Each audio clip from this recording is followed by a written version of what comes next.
Hello friends, Assalamu alaikum. It's MK. Welcome to my Facebook page. হ্যাঁ, interesting content. আশা করি সবাই ভালো আছেন, আমিও ভালো আছি। আজকে আমি চলে যাচ্ছি আমার বাড়ির পাশে আমার মহিষের খামারে।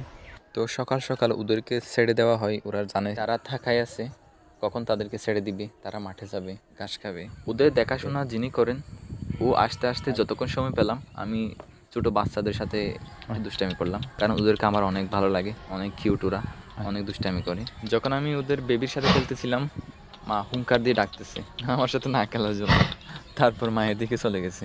যদিও আমাদের বাসায় মহিষের দুধ, দই, এগুলো দইও না, সেলও করে না। তো আমি অন্যান্য খামারিদের মতো দুধ কালেকশন করার চেষ্টা করছিলাম, পারা যায় কিনা। আমার আব্বু অনেক পছন্দ করে ওদের, অনেক যত্ন নেয়। বলতে গেলে ওনার নিজের থেকে ওদের বেশি যত্ন, শখের বশে এগুলো লালন করতেছে।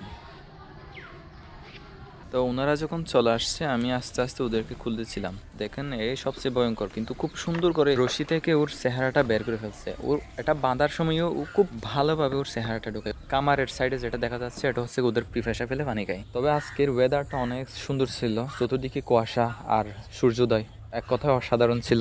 এরপর ওরা সামনে আগাতে আগাতে কুয়াশার মধ্যে হারিয়ে গেল। দইয়ের উদ্যুক্ত হব। 5টা মহিষের বেবি দিচ্ছি, 5টা থেকে 5টা যদি মহিষের দই নামে প্রতিদিন 200 করে 1000 টাকা। আর যদি একটা থেকে 2টা করে নামে 5 গুণ 10টা, 10 দুগুণে 20, 2000 টাকা। নাকি এটা করবো, কি বললেন আপনারা?